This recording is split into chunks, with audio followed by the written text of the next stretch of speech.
There were a lot of neat shots. One of the best ones was at the beginning when they showed Jennifer alone in a room just sort of picking at scabs, and it's sort of floating through the window. She looks really alone. It's kind of depressing.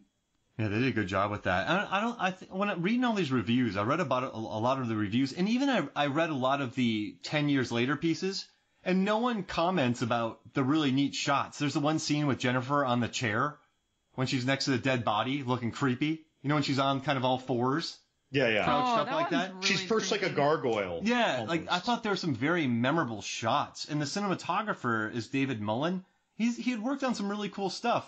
He worked on, after this, he worked on Love Witch. And he also worked on Marvelous Miss Maisel. He's done Westworld, United States of Terra.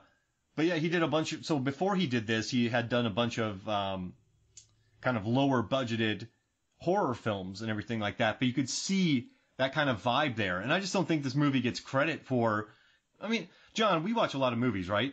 And how often do you remember certain shots? How often are shots just the quality of them? Not because someone gets their guts ripped open in frame, but how many shots are there that you think about? Does that make sense? It's true, and to be honest, they're usually only the most iconic ones, and because they're movies that I've seen now 20, 30 times. Shots from The Thing, Freddy Krueger in the original in the alleyway, but there are only so many, and again, it's because the movie overall was so spectacular that I saw it so many times. So I'm really recollecting the scene, and only now can I put together, oh yeah, there were some great shots in there, but I wasn't remembering them for the sake of the shots. The swimming scene. That was a shot that I'm just like, yeah, the zooming across that football field. It was like, oh, cool, like stylish. I'm almost thinking that in my head, like stylish. And I didn't think that watching Nightmare on Elm Street movies ever, unless I was sitting there to specifically review it, like otherwise it wouldn't be in my head at all. Although The Thing though did have some amazing shots for a 1982 horror movie. Oh, Carpenter, man. Of course, by now you guys probably already heard that episode, and if you haven't, you got to go back up to The Thing episode number 250. Listen to it for the fourth time. Right. No, but I just think when she's floating in the pool, like you said, the scene where she's swimming, that scene got a lot of, I liked in the commentary where that scene got a lot of crap. They're like, oh, it's just a gratuitous kind of TNA scene. She's like, no, she has to clean off. And what's funny though is that you see that in the trailer. Like there's no T and there's no A. There's just girls in low cut jeans and maybe their underwear, but it's not even that lascivious. Yeah, and they said too in the interviews that threw a lot of people off. They were expecting that kind of movie, and then they went and there wasn't any of that kind of movie. So then they got a ton of notes. Oh, do you want to hear something else cool? The guy who did the production design on this, Arvind der Gruel, he worked on Land of the Dead. Which is pretty neat. So he had done a bunch of big movies in Canada. He also did Resident Evil Afterlife, which we did an episode about. No Survival of the Dead, though. I don't want to talk about that movie. That movie's no good. He also did Alias Grace. That's a very good show on Netflix. Oh, very quietly disturbing. It's good. Alias Grace? I don't even know what that is. It's based on a book from the author who wrote, what's that show on Hulu?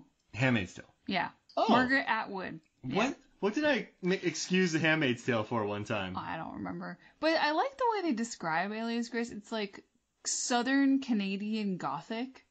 Yeah, it's fun. It's such a random style. Yeah. Like fur pelters doing a home invasion on someone in a Quebec castle. I mean, basically, yeah, you got it. In 1815. I like that movie. I think that's pretty close. It's like The Revenant.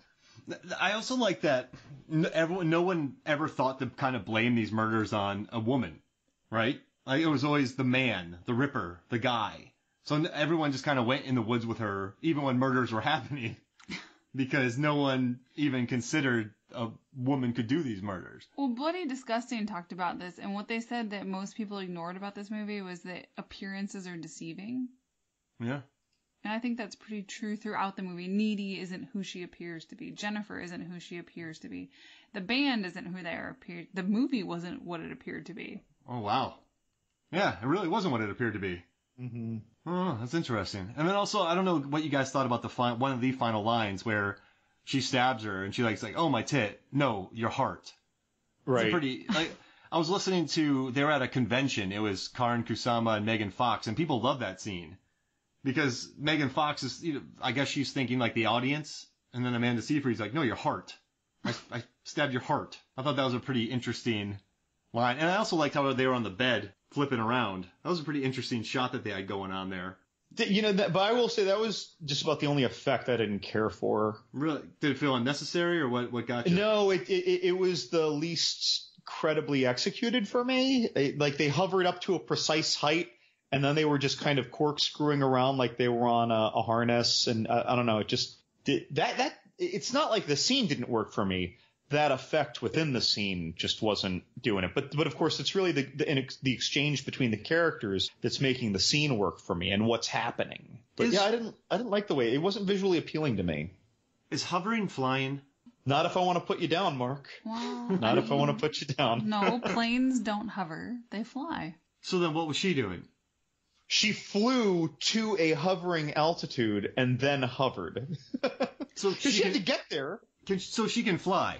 Yeah, I suppose that superheroes like Superman have taught us that you can fly and hover. Yeah. If you control yourself. So what does she do? Both. She can fly? I don't know. I mean, I feel like to hover, you almost need to be able to fly. Yeah. Because you have to get to the hovering height. Because you have to get off the ground, right? I mean, Mark, no one's going to jump and then suddenly hover, and then when they stop hovering, they fall to the ground. Like, it wouldn't make sense. I think you should go find a rocket pack and a hoverboard and figure this out for us in a data post. I'd be dead. That wouldn't happen. Too many trees in the backyard. Yeah, too many trees. I mean, I guess we all know that the reality, though, of the jetpack is that you just melt off your legs. Yeah, I'm not rocketeering, which is another episode in here. So, do hoverboards not fly? No. They just hover. Yes. Well, they don't even really They probably hover with... Oh, I'm talking Back to the Future. Oh, okay. Real hoverboards, not just things that are marketed as hoverboards. Yeah. Gotcha. Yeah. Why am I having so much trouble with this?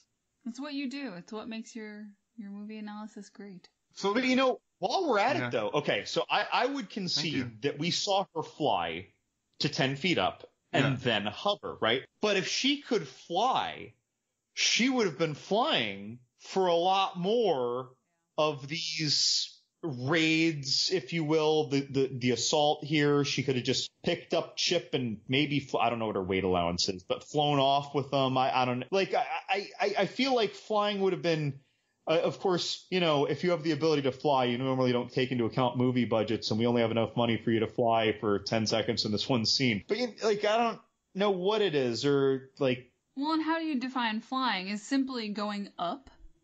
Is that really flying, or is that just, like, how you get to your state of hover? That's kind of a party trick. Is flying more the movement of going around and back and forth? What if this was, like, the first 20 minutes of the original Superman... or like most of the movie Brightburn, where as she occupies this now demon-infected body longer, like you said, she was getting more and more, we were losing her more and more. Maybe she was slowly gaining more powers, and it was just in the rage that she flew almost involuntarily, but she hadn't yet harnessed the power. So what you're saying is we need to revisit this world with Amanda Seyfried about 20 years down the line to see what her powers have developed into. Because she could hover, too. I'd watch that.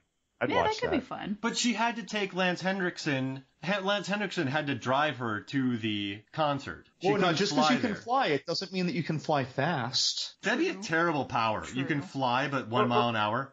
Or what if your flight was like a mental power, almost like Xavier and telekinesis, if you will, or like Jean Grey? And maybe that power is mentally exhausting. Maybe you get a headache or a nosebleed when you do it long enough, like Eleven did when she was, controlling the creatures in Stranger Things for longer times or trying to close the gate. Like, maybe it's exhausting. You can only do it in short bouts. Yeah. Or maybe it's like a muscle and you have to build up, endurance. Like the tuning gland in the Beyond with Jeffrey Combs.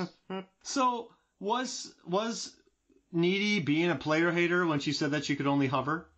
A little bit. That you pretty much just threw in a snide thing for the sake of it there, I think. She's not kind of calling her, like, is she trying to make Chip feel better? It almost seems like it, doesn't it? Yeah, I think think she just wants to make Jennifer feel like shit. Well, they're both slinging some really mean insults there. Oh yeah, and then she tells her that she had to use laxatives to keep her weight down a few years ago. Or she didn't have to use laxatives to keep her weight down. A couple of years ago, and she's not relevant anymore, and that's a burn. It's all pretty mean. Then she got stabbed in the chest and asked for a tampon, right? Didn't she? Yeah. Chip killed her. Yeah, right through the stomach, and she said, like, sorry, I just figured you were plugging. Yeah. Just some of the lines. And then, well, Chip, and then I still can't believe Chip died. I mean, I guess you had to get rid of him, but I thought, in movies like this, Chip lives. I mean, is it the kind of movie that deserves a happy ending, though? I guess not. I mean, does it have it kind of has a happy ending, right? Because they all get wiped out. It had a satisfying ending. Let's put it that way, right? I like the photos. There was good vengeance there. Yeah, that montage. Yeah, that was good. I like how they show low shoulder at the very end over the credits. Yeah, they just get wiped out. Mm-hmm. They were hitting it big, too. I don't feel bad for them. No, I'm joking. Yeah. But I don't know, any other final thoughts about this movie, John? Any other things you want to get out there? Anything else on your mind? Gosh, again, I'm just going to remind, like, every time I saw it, it felt less and less sexist, misogynistic, and then it started to feel more and more instead thoughtful and clever and tactful. This is one of those movies where multiple viewings, I don't know, allow it to reveal itself better to you, because there's so many more layers than you'd ever realize when you just, one-off it on a Friday night for a popcorn flick. It's worth revisiting. And if you're like, I saw it, it wasn't a big deal when I saw it, it's like, yeah, give it another shot now that you've listened. I'm serious. I think it's a really great for its time film, and it still feels relevant to me now. Yeah, I super enjoy it. I do like the scene too. I don't know if you remember this, but when they're kind of pushing each other in the beginning and Megan Fox pushes her extra hard into the wall. Yeah, that was like, it wasn't frenemy level, but it was interesting. It's good character building. Like, that movie's full of these little moments, and I don't think people fully appreciate it that much. Megan, I have a question before your final thoughts. Did your library have an occult section? I never really went there. You never went in the library or in the occult section? Plead the fifth? John, did our libraries have occult sections? I wasn't much for the library. I was more like the smoking across the street while attending concerts of the low shoulder dudes. Through the trees. We had the internet by then, so libraries were Gotcha. not as popular. What are your final thoughts about this, Meg? So I wanted to mention that this was on the New York Times list in 2018 of great horror movies directed by women. Ooh. Up there with American Psycho, The Babadook, Raw, The Love Witch. So I think that's some pretty good company. I mean, I'm not a huge fan of The Love Witch. Wait. Hold on. Pump the brakes. Put it in reverse. American Psycho was directed by a woman? Yeah, Mary Harron. Wow, Yeah. I didn't know that. I've seen that movie like 20 times. I never knew that. Ravenous was directed. That's another one of our episodes that you can listen to. Yeah, Babadook, Jennifer Kent, Raw, Julia Ducournau, Love Witch, Anna Biller, and Jennifer's Body were on their list. A Girl Walks Home Alone at Night. I don't even want to call that a horror movie, but I wouldn't want to disqualify it as a horror movie. Yeah, it's just in every single list as a horror movie, so I just kind of throw it in there. That's one of those, like, if we're saying Jennifer's Body is a little genre bending, that is a whole new level of genre bending, though. That Girl Walks Home. What was that movie last year that I kept saying? Oh, The Lighthouse, not a horror movie. Yeah, everyone just pegged it in there. It's a comedy. It is. So many very, very fart and funny. poop gags. Our audience I'd call it more horror than A Girl Walks Home at Night. Yeah, I would. Yeah. It's not as laid back. A man touches another man's semen. That's horrifying. Interesting. It's true. That's a horrifying thing to me.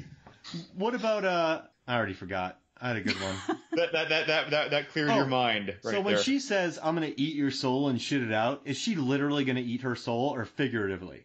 I think literally. I think she's going to eat it. I think that she's, here to claim souls. I mean, I think she's part demon. That's what she does. She eats souls. It's like a cookie. Yeah.